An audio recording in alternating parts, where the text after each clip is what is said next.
Hello dear student, इस video में मैं आपको गद्य की विधाओं के जो महत्वपूर्ण क्वेश्चन हैं वो मैं बताने जा रहा। तो यहाँ पर आपको स्क्रीन पर 3 महत्वपूर्ण क्वेश्चन दिख रहे हैं।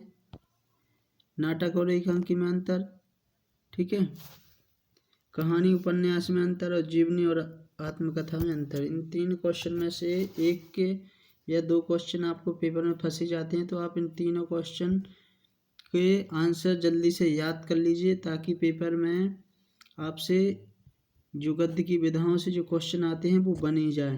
तो इनको बिल्कुल रट ही डालिए, बहुत ही सिंपल भाषा में यहाँ पर आपको मैंने लिखे हुए हैं, इनको आप जल्दी से याद कर लीजिए। सबसे पहले देखते हैं नाटक और एकांकी में अंतर।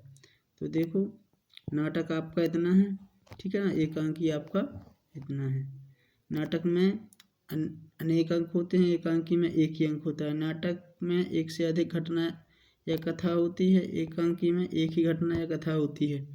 नाटक के कथानक में फैलाव और विस्तार रहता है, मतलब इसमें फैलाव और विस्तार रहता है, बड़ा रहता है। एकांकी में कथानक में घनत्व रहता है, मतलब ये छोटा रहता है।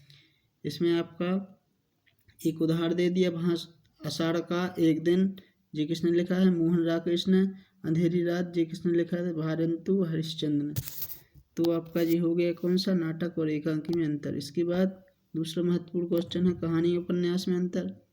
तो कहानी का आकार छोटा होता है, उपन्यास का आकार कैसा होता है, बड़ा होता है। कहानी में एक ही घटना का वर्णन होता है, उपन्यास में संपूर्ण जीवन का वर्णन होता है। कहानी लगभग आधा घंटा में अपन पढ़ सकते हैं, लेकिन उपन्यास को पढ़ने में लंबा टाइम लगता है, मतलब दीर्घकाल में अपन पढ़ पाते हैं। तो आपके 2 क्वेश्चन हो गए। तीसरा क्वेश्चन है जीवनी और आत्मकथा में अंतर लिखिए। तो जीवनी में लेखक किसी अन्य के बारे में या अन्य व्यक्ति के बारे में लिखता है, आत्मकथा में लेखक स्वयं के बारे में लिखता है। जीवनी जो लिखी जाती है वो महापुरुषों की लिखी जाती है अधिकांशतः, आत्मकथा में कोई भी लिख सकता है अपने बारे में।